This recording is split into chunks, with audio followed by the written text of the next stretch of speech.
friends. Happy December daily. Happy day 3.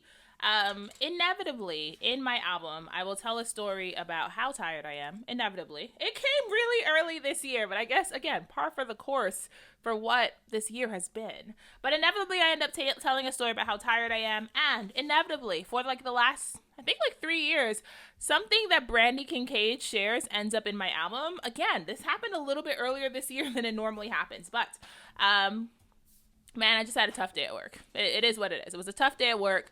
And my December Daily album is a full overview of what my life looks like that December. And so I'm telling a story about how I had a tough day at work. And I was on Instagram on the way home, and Brandy had shared this graphic, and it says, "I see you. You're doing a great job. Let's keep going together." And so I printed it on vellum.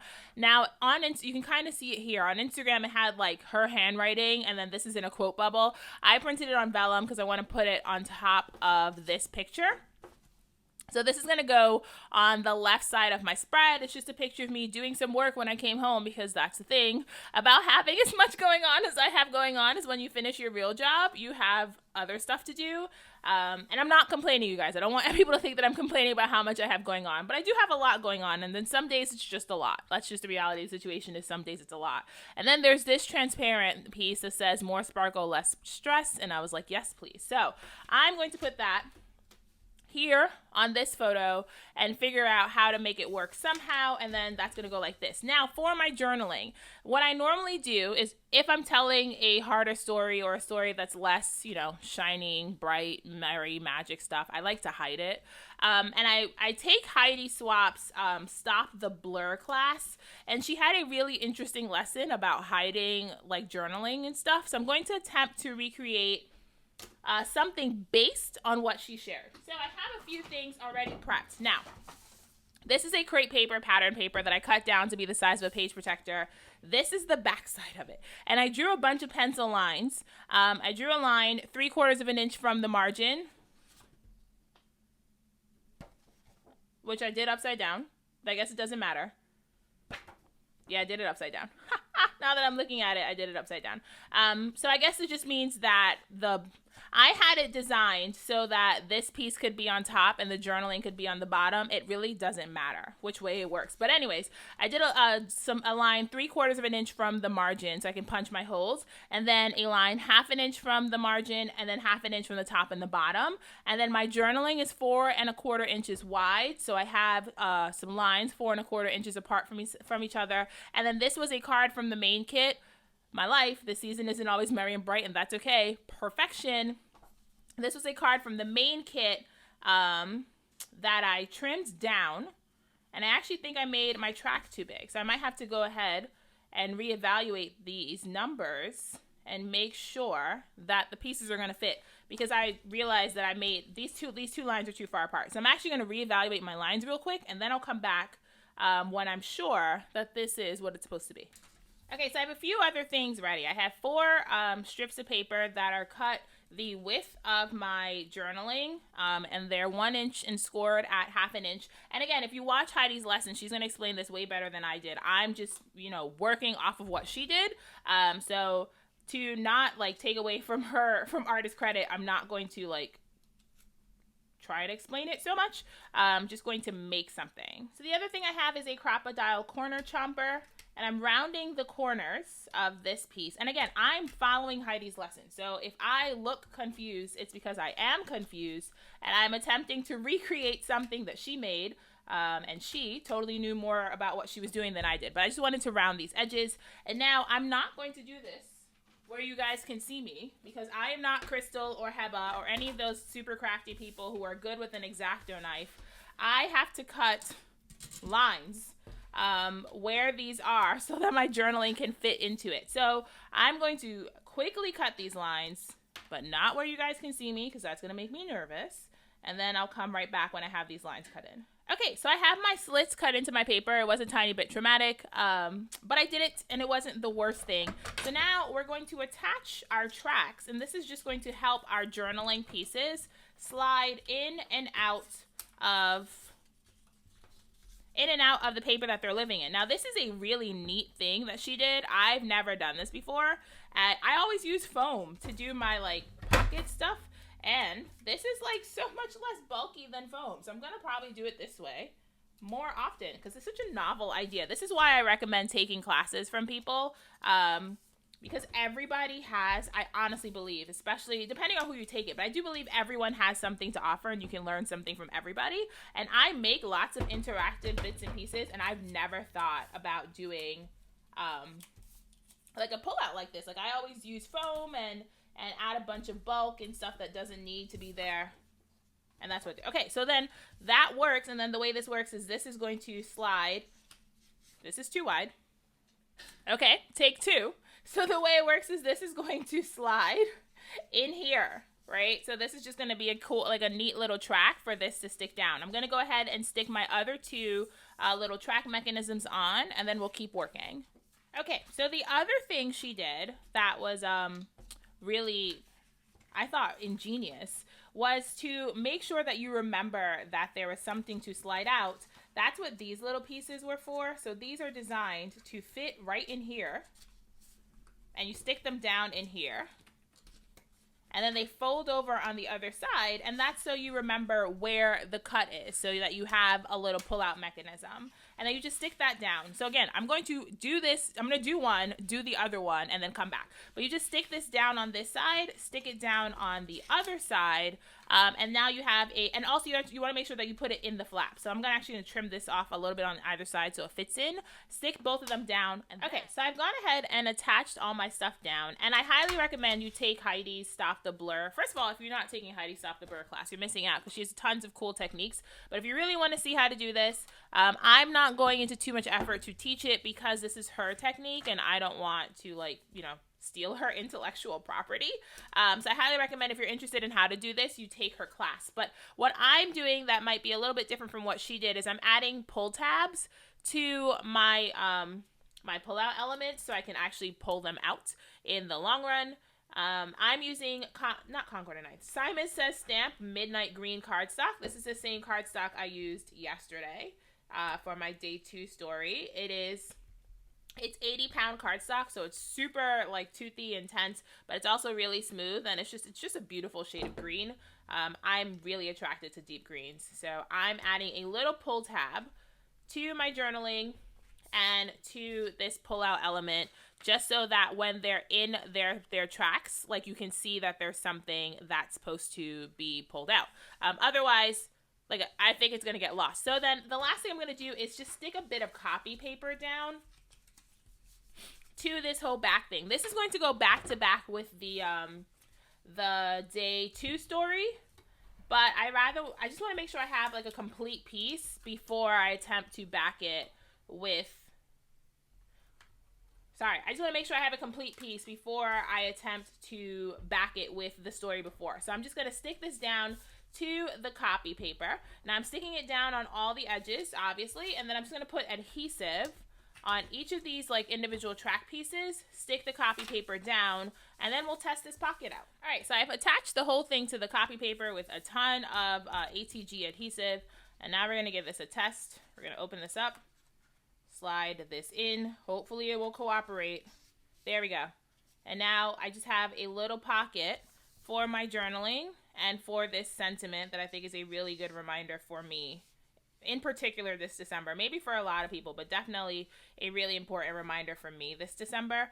Now I could do some sort of embellishing on these pull tabs, but I think they look okay as pull tabs because I know that they're pull tabs, and that's going to be what's important, that I remember to pull something out. Now to finish this page, I have this giant 3. Since I have all this empty space, I thought I would just use it to do some embellishing. So I have these Hey Santa pine branches.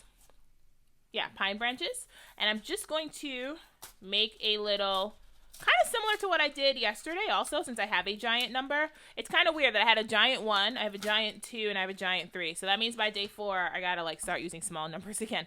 But I was thinking about using these pine branches, just like this, and then tying them somehow to my 3, just so I'm carrying over that green. I think that looks good. Yeah, I might do something like that. All right, so I'm going to fiddle with this, figure out how I want to embellish this and finish this page up. And then once I come up with something, we'll come back together and we'll see what I decided to do. All right, friends, so I've gone ahead and made a few decisions. The first thing I did was I used some embroidery floss that was really similar to the color of the background paper and tied on my pine branches. And then I just put a little hole in this transparent piece and did the same thing, tied it on there. Just so I'm carrying over that color and that texture across the two spreads. So then I went back, and these are, I don't even know what year these were from.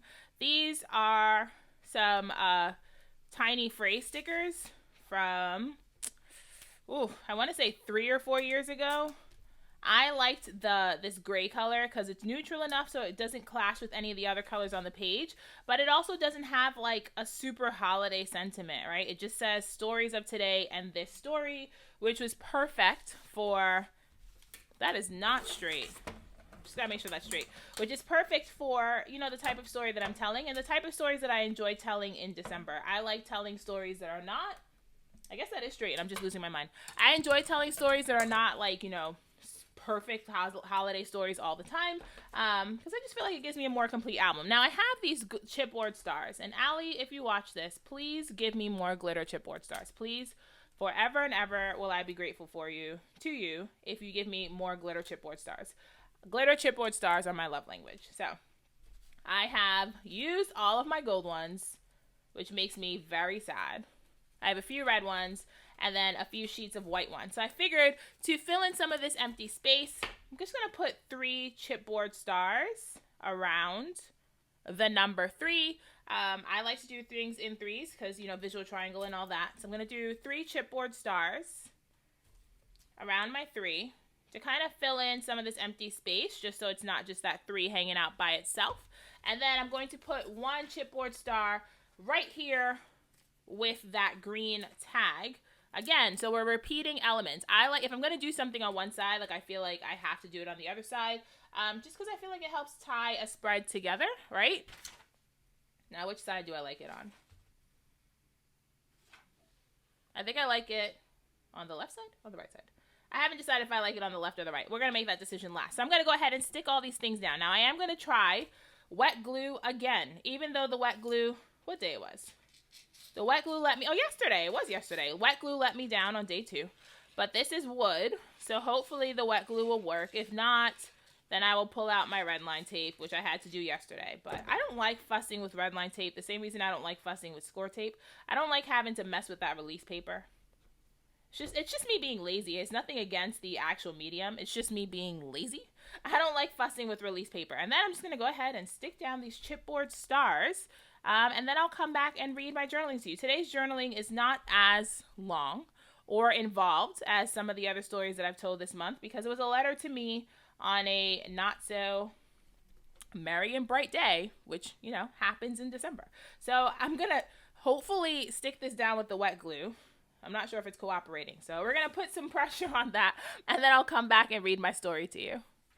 All right, so there we go. I got a little star happy because I had this chipboard set of stars from the Star Mini Kit, and I was like, yes, more stars. So I got a little star happy, but I stuck down. This is what worked for me. It was glossy accents. So I need to just remember to use this every time I want to stick down something textured and dimensional since my wet glue misbehaves. So glossy accents was what worked for me if you're curious.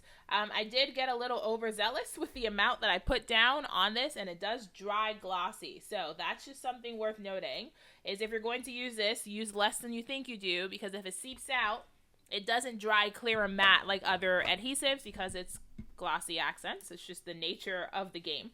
But I really like how this came out. I love this big 3. I love this vellum piece with the picture underneath, and I'm just going to quickly read my story to you. So we're going to test this and see if it actually works the way it's supposed to. So come on, come out. There we go. I had a little bit extra adhesive and it stuck down to the back. So be gentle with your adhesive and don't be overzealous like me. So it just says, hey you, it's a lot to carry these days. I get it. I'm right there with you. There's the work for you to do and the work you pick up anyway, the work you do at home and the work you do at Brooklyn Eye, the work that's due for your degree and the work that finds you in your open heart, and it all adds up to something more than you should bear. And some days it feels like you might break under the weight of it, and I get it. I see you. On a day like today, when it was dark before you left home and dark before you opened your Uber app for the return trip and the cases seemed endless and the ever relentless demands of your job have you questioning why you ever thought this was the career for you, if you're cut out for nursing, if you have the compassion and direction and clarity necessary, if you possess the stamina and the grace it requires, I want to remind you that you are doing much better than you think. On the days where it all seems to be too much, I hope you remember the reason why you started, your passion for wellness and for helping others achieve it, your willingness to go the extra mile, and the mind you were blessed with. Whatever you did today is enough. You've done what you can do, and the sun will set and rise again on a new opportunity to chase greatness and land somewhere in the realm of good enough, and that is the most wonderful thing about this roller coaster of a life, the opportunity to try and fail and try and succeed and try again. My hope for you is this. I hope that today surprises you with ease where you least expect to find it, and that cup of tea he made for you warms you from the inside out, and the opportunity to do the work that doesn't feel like work fills your cup, and the ebb and flow of textured knots provides the respite you need. It's just one more day to the weekend, and you, darling, you have done harder things than this. So there we go. It's not as, I guess, deep as some of the other stories I've told so far, but that's the ebb and flow of this project. Is some days it's a little pep talk to myself. That's what I need in the middle of December. And like I said, it's a little bit early for me to be doing stories like this, but I had a tough day and I'm keeping it real. So I'm telling real stories. So I hope you enjoy this. I hope it inspired you to give some sort of interactive and element a try. Remember, go check out Heidi Swap's Stop the Blur class if you want to actually learn how to make something like this. And please like, comment, and subscribe, and let me know what you thought about it in the comments below. I will see you tomorrow. So till next time, keep it crafty and have the very best day, and I'll see you around. Bye for now, friends.